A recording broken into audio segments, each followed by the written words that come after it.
Este análisis que estamos grabando hoy es posible gracias al apoyo de nuestro sponsor en Argentina, Broker 360. Si estás en Argentina o planeas viajar, pues tienes que conocerlos. Gestionan pólizas de seguros para todos los rubros: autos, hogar, comercio, lo que necesites. Tienes su WhatsApp, su página web y su mail en la pantalla o en la descripción para que puedas contactarlos fácilmente. Una vez más, gracias Broker 360 por apoyar este espacio. De verdad, nos encanta trabajar con ustedes. Hola, ¿cómo está todo? Muy buen jueves. A ver, siempre es fascinante mirar a Europa, ¿no? El viejo continente con sus inercias y sus complejidades, al final siempre encuentra la manera de crecer. Es inevitable, claro, compararlo con gigantes como Estados Unidos o China, pero Europa se las arregla para seguir siendo un actor clave. Y hoy el foco está en una estrella que brilla con luz propia, casi de forma inesperada para muchos: Polonia. Vamos con el estudio y el análisis. Así es. Y es un caso de estudio realmente, notable. Los materiales que tenemos hoy no hablan de un simple rebote económico, hablan de una transformación estructural que es impresionante. Polonia no solo está liderando el crecimiento en Europa Central, sino que está alcanzando hitos que la posicionan como una potencia económica a tener muy en cuenta a nivel global. Hoy vamos a analizar las claves de este ascenso y, por supuesto, qué oportunidades presenta. De acuerdo, vamos a desgranar esto, porque los titulares son muy potentes. La primera cifra que salta a la vista en los informes es impactante. Se proyecta que a finales de 2025 la economía polaca superará en tamaño a la de Suiza.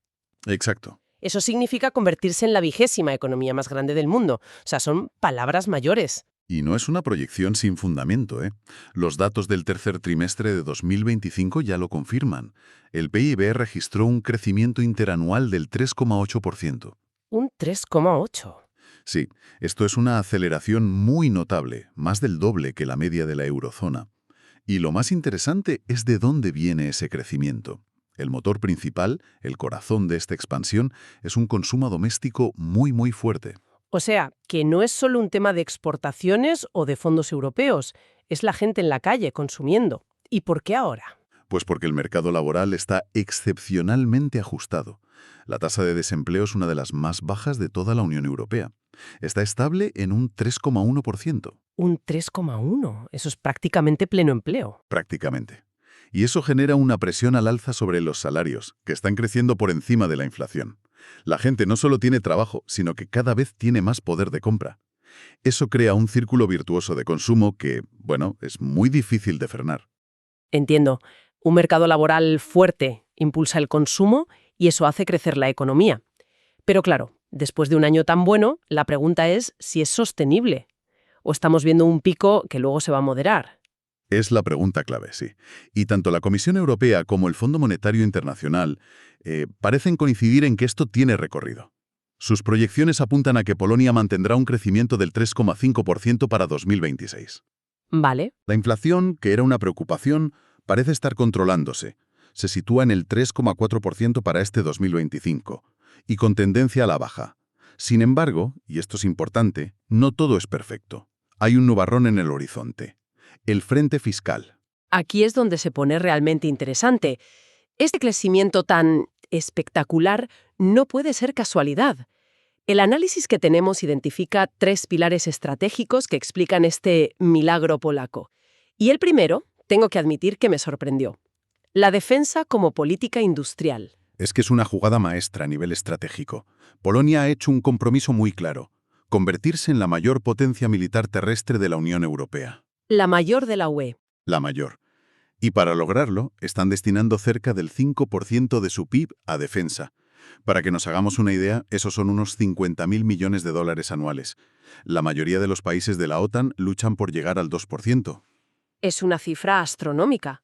Pero, ¿cómo se traduce eso en crecimiento económico? Uno podría pensar que es solo gasto. Ahí está la clave. No lo están tratando como un simple gasto, sino como una inversión. Es una especie de keynesianismo militar, si se quiere. Usan el gasto en defensa para estimular la economía y, sobre todo, para forzar una modernización tecnológica.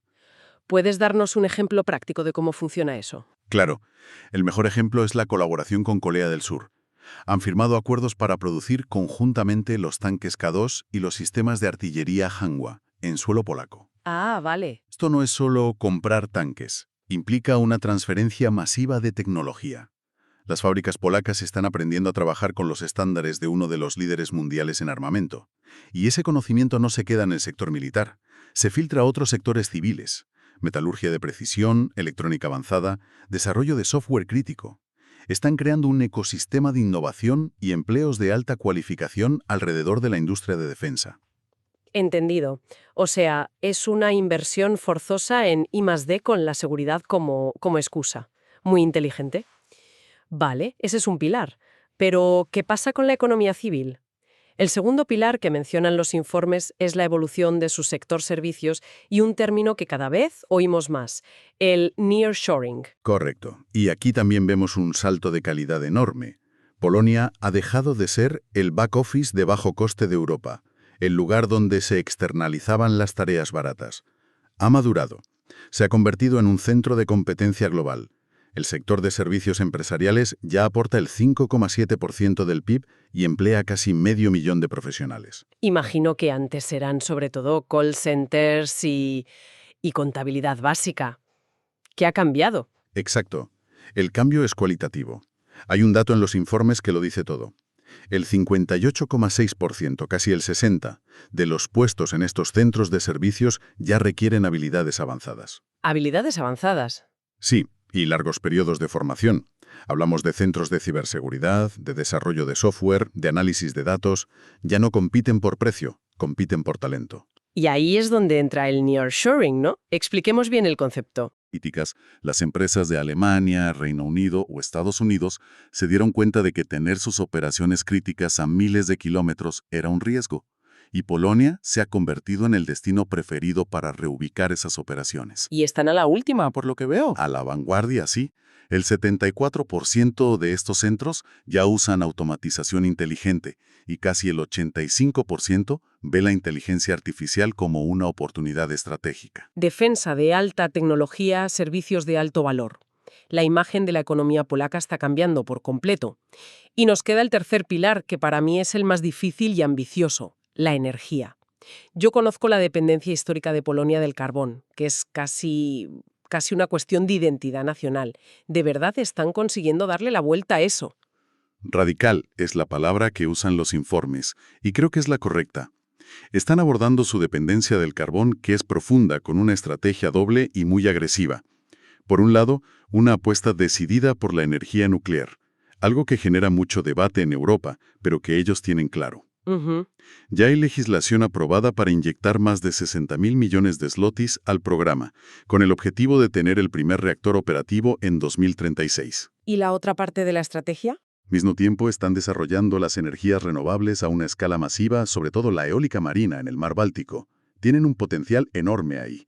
Proyectos como Baltic Power, en el que por cierto participa Orlen, de la que hablaremos luego, estará operativo en 2026, y es solo el principio. Claro. Y aquí está el impacto económico. Esta doble transición requiere inversiones gigantescas. Se estiman entre 2,7 y 3,5 billones de zlotys de aquí a 2040. Esto crea una demanda estructural y sostenida para la construcción. La ingeniería es un motor de crecimiento para las próximas 2 décadas. Hacemos una pequeña pausa para recordar que si este análisis está siendo de interés, la mejor forma de apoyarnos es suscribiéndose al canal, dejando un like y comentando qué temas le gustaría a nuestra audiencia que abordáramos. En la descripción se encuentran 2 enlaces importantes, uno a nuestro patrocinador Broker360 y otro a PayPal por si alguien quiere apoyar este proyecto con el importe de un café. Gracias por el apoyo. Precisamente esa necesidad de inversión gigantesca me lleva al siguiente punto. Con todo este dinamismo, ¿qué está pasando en el mercado de capitales? Porque los números de la Bolsa de Varsovia en 2025 son, según los informes, para enmarcar. Totalmente. Ha sido uno de los mercados más rentables del mundo este año, si no el que más.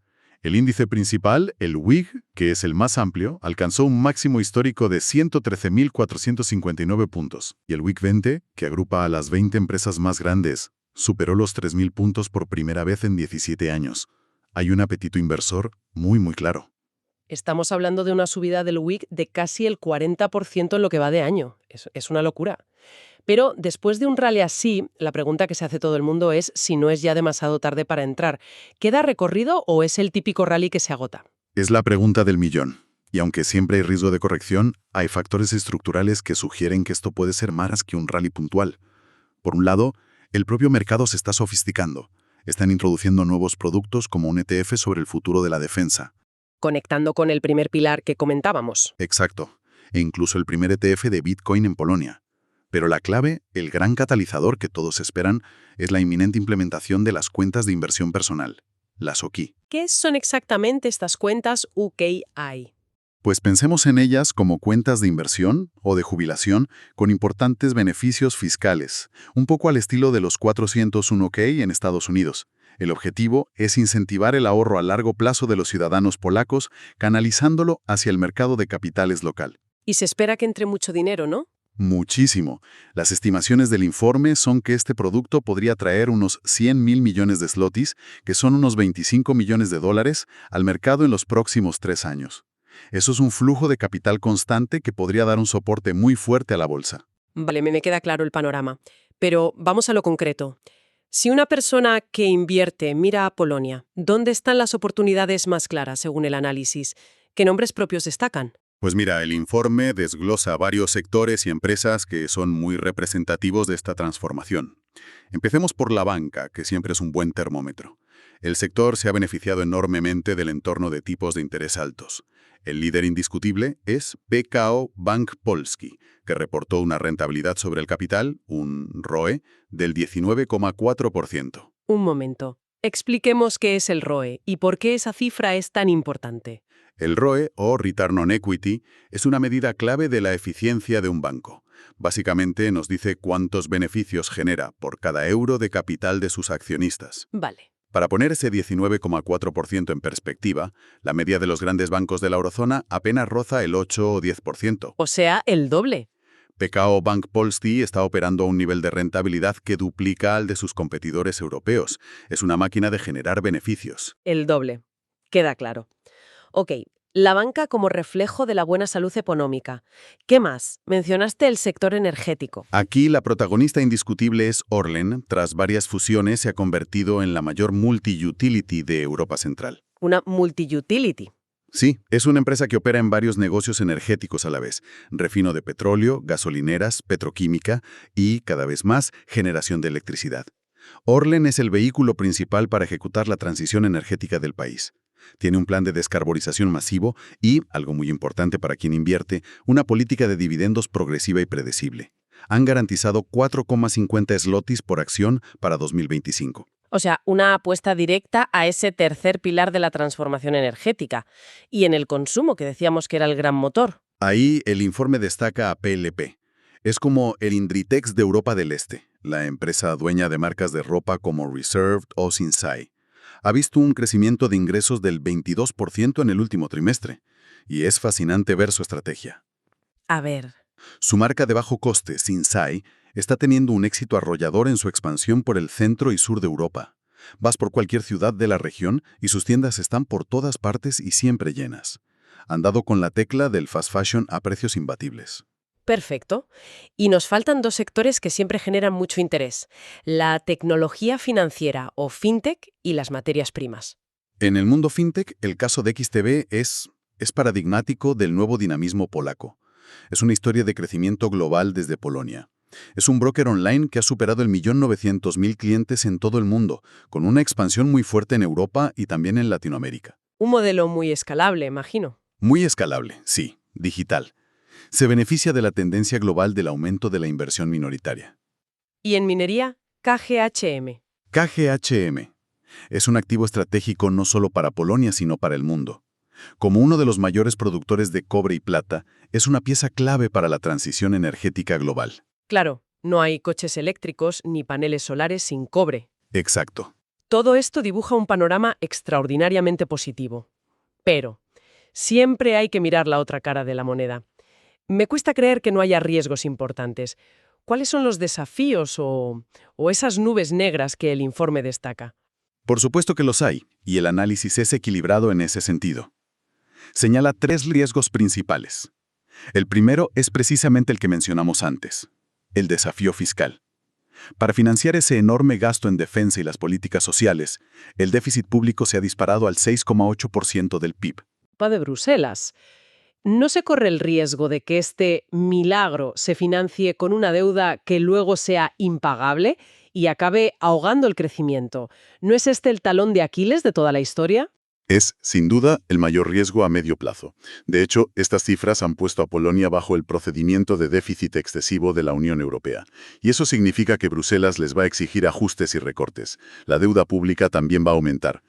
La gran pregunta es si el fuerte crecimiento económico generará suficientes ingresos fiscales para corregir este desequilibrio sin tener que aplicar medidas de austeridad demasiado drásticas. Es un equilibrio delicado. Vale, primer riesgo, las finanzas públicas.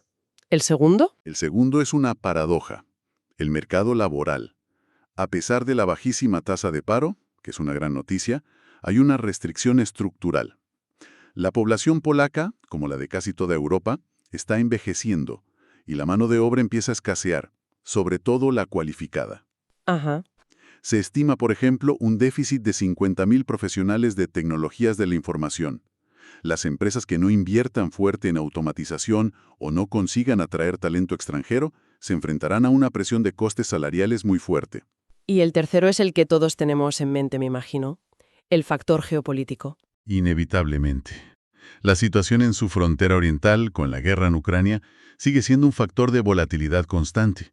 Aunque paradójicamente el conflicto ha reforzado su industria de defensa y su rol estratégico como centro logístico para la ayuda a Ucrania. Una escalada en la inseguridad regional podría asustar a la inversión extranjera directa y aumentar la prima de riesgo del país. Es un riesgo que, lamentablemente, siempre está sobre la mesa. Pero lo que es fascinante, al hacer la síntesis final, es cómo Polonia se presenta como un caso de éxito de convergencia económica casi de manual. Ha navegado la crisis energética, pospandemia y las enormes tensiones geopolíticas, no solo sobreviviendo, sino prosperando. Lo ha hecho con un crecimiento que duplica la media de la eurozona. Para una persona que invierte, lo que esto significa es que ofrece una de las mejores relaciones riesgo-retorno que se pueden encontrar hoy en los mercados desarrollados. Entonces, para resumir la tesis principal del análisis, Polonia no solo está alcanzando a Occidente, sino que, gracias a estas apuestas estratégicas en defensa, tecnología y energía, está sentando las bases para convertirse en un verdadero líder económico dentro de la Unión Europea para la década de 2030. Y para dejar una idea en el aire para la reflexión, los informes proyectan que el PIB per cápita de Polonia, ajustado por poder de compra, podría igualar al del Reino Unido e Italia hacia finales de esta misma década. Teniendo en cuenta los profundos desafíos estructurales que enfrentan esas dos economías, mucho más consolidadas, esto plantea una pregunta fundamental. ¿Estamos asistiendo en tiempo real a una reorganización del poder económico en Europa? Una que se impulsa, por primera vez en mucho tiempo, desde el este del continente. Y con esto llegamos al final de este análisis de hoy. Esperamos que haya sido de utilidad, que se haya aprendido algo nuevo y que nos acompañen en el próximo. Una vez más, muchas gracias a Broker 360 por hacer posible este espacio. Nos reencontramos muy pronto. Recuerden que en la descripción de este vídeo se encuentran los enlaces a nuestro patrocinador y a PayPal por si nos quieren ayudar. Gracias una vez más.